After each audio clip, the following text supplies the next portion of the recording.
Hi, and welcome to another episode of Hot Takes with me, the Silver Fox.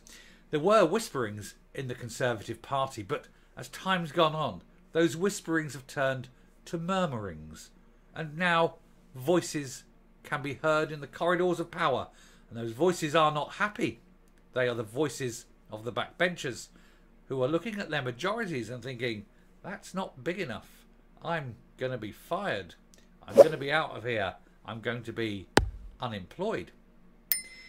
And this is all the fault of Rishi Sunak.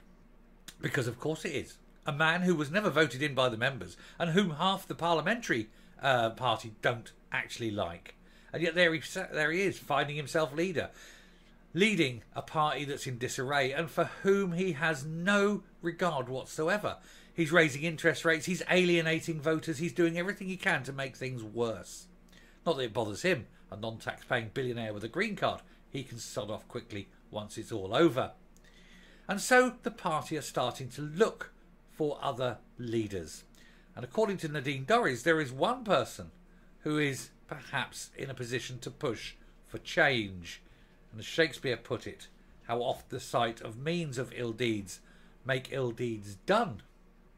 It is an ill deed is doubled with an evil sword, and this particular sword belongs to an elfin sprite. And if the woodland folk allow him to stay away from the glade each night, he could reside at number 10 for quite some time. That, of course, is Michael Gove. And for him, the day is dawning, perhaps. Night's candles are burning out, and Jock on Day stands tiptoe upon misty mountain top. For it is the dawn of Gove. We'll take a look at this article to see what Nadine is saying, to see if Gove has a chance, and to see if I will stop quoting Shakespeare. Here goes.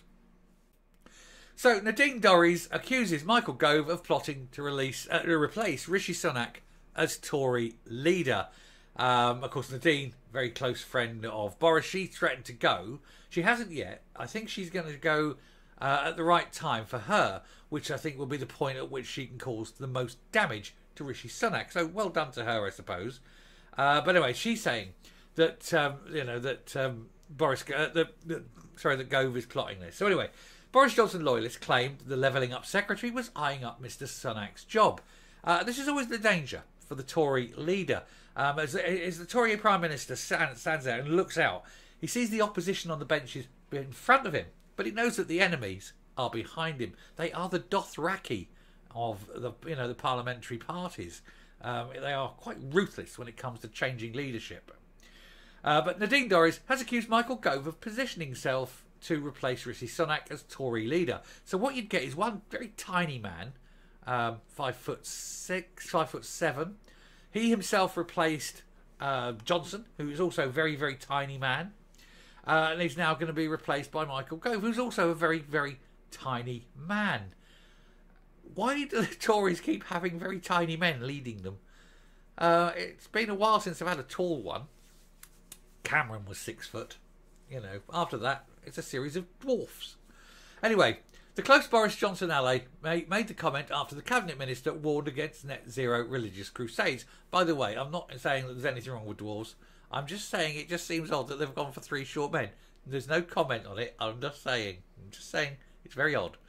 Anyway, Mr. Gove called for a relaxation of some net zero measures after the Conservatives lost 2 by-elections last week. Net zero, as we know, is a pile of shit. It absolutely is. It doesn't exist. It can't be done. It's a lie. It's not there for any kind of environmental reason. It's there for control of people. Take people's freedoms away. Take their rights away. Take their access to transport away. Control, control, control. All the time. We need to reject it. Ms Dorries, who has announced she is quitting as an MP, but has yet to formally do so, I think she's waiting for maximising her pension, said Michael Gove is positioning himself to be the next leader of the Conservative Party to replace Sunak. Somebody has to be. And to be honest, I can't think of anyone in the party that would be better or worse than Gove. I can feel a lot worse. But who else have you got? Who else has got enough experience and enough sort of nous to do it? There's very few. There's very little talent left in the party now. He said, if there's a populist wave riding through Westminster with nervous MPs, he's the first to ride it. Oh, he is. He's an opportunist of the first water all the time. And of course, don't forget, the old backstabbing of of Boris Johnson. The first time Johnson tried to run for leader, and it ended up with May as leader. And how disastrous that was. Mr Tory's intervention comes after Mr Gove called for the Tories to rethink some net zero policies following the by-elections. He told the Telegraph, one of the dangers is that if people think that you are treating the cause of the environment as a religious crusade in which you are dividing the world into goodies and baddies, then you alienate the support that you need for thoughtful environmentalism. The moment you divide people, you immediately lose half your audience. You know, this is how it is. You must not, as a politician, if you want to win, you must not divide your audience. You must try and coalesce them, bring them together. Say, yes, we do have differences, but look what we have in common. Let's work for the common good. We can sort out the differences later, once we've got the commonalities, secured. That's not, of course, what a lot of politicians do, and that is why the likes of Khan is about to be chucked out. Because even in Labour supporting areas, they're going, I don't want to be paying £12.50 a day just to satisfy Khan's ego and to prepare myself for road pricing and a surveillance society. Labour's loss in Uxbridge, which has been widely blamed on the hated ULEZ expansion, has sparked debate within the Tory Party over green plans. They now see that if they want to be successful, they need to remove any kind of affectation about ULEZ and surveillance and that, because they know people don't want it. So if they can come out and say, look, we're not going to do it, we're just not going to do it, that's fine. And if his problem here is, is money, basically. They want pricing by road and whatever by what you do, because they know the road tax is set that if you have an electric car, you don't pay any. Everyone moves there. They move to cleaner, greener cars, and then they're reducing the road tax, but they still need the money. It's fine. You just introduce a set road tax. You go, all vehicles, regardless, pay this. Once every vehicle is there. And what you do is you slowly, over time, just make the emissions harder and harder and harder. And then you eventually get the emissions down. But it doesn't change the road tax. Everyone has to pay the same. What you could do is, I don't know, if there was some way of charging for what you use fairly. So, for example, we have tax on fuel, and that's fine. Petrol cars, the bigger the engine, the more petrol you use, the more you pay. That seems fair. What about electric cars? Well, the more electricity you use, the more you pay.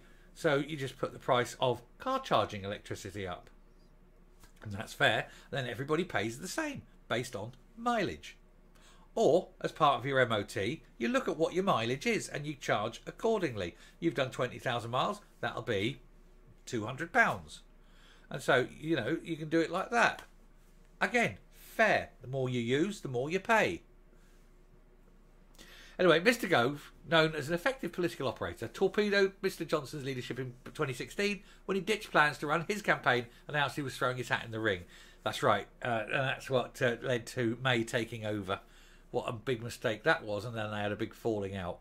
But even then, Johnson, when he became Prime Minister, brought Gove back in because Johnson, shrewd political man, did not want to divide the party. So he took his enemy back. Didn't get that in Scotland when the Dick won the leadership and rejected all his opponents. And that's why he got a divided SNP. Take note and learn. He was fired by Mr Johnson when he battled to cling on to the PM last summer in face of a cabinet revolt. Meanwhile, Mr Gove was a bitter critic of Liz Truss during her brief stint in Downing Street. He made his return to the cabinet when Mr Sunak took the keys to number 10 last October. And, now he's sitting there, having stabbed Boris in the back. He's now about to do the same with Rishi and then fulfil his little plans, his master plan, as he sat there in Edinburgh, rubbing his little hands as a child, going, I will be, the Prime Minister of Britain one day. It's my plan. It's my plan, it is. He's a strange little man, is Gove. Anyway, let's round up and come up. Now, at the end of that, I think I said he grew up in Edinburgh. And I don't know why, because I know full well he was born in Aberdeen. So I do apologise for that. If anyone noticed, I got that wrong. But I put my hand up. I was wrong. But I didn't. I don't know why I was wrong. I knew it was Aberdeen. But the word Edinburgh came out, which is very strange. Anyway, yes, Gove as leader. Oh, God help us. I mean, to be honest, they've got no one else. They've got to get rid of Rishi. You don't want Hunt. Short of bringing Boris back, Gove is the only real option, isn't it? I mean, it won't save the Tories. Won't save the Tories by a long shot. If you're going to do it and you know you're going to go, get rid of Sunak and put Rees-Mogg in. Not saying he's going to be good, but he will at least be amusing. And it'll be great at parliamentary, PMQs rather, and him with his plummy voice. I think it would be marvellous. And it's only for a year. What the hell? What harm can he do? Probably less harm, of course, than Sunak. So yeah, let's have the campaign to get Rees-Mogg made Prime Minister, just for the hell of it. Anyway, I shall finish there. Thank you very much for watching. If you like what you're seeing here on the channel, do please hit the subscribe button, ring the bell, leave a like, leave a comment. Please share the video. And until next time, stay safe, stay well, and if you are a Tory voter, seriously, Rees-Mogg, go for it. Go for it. Bye.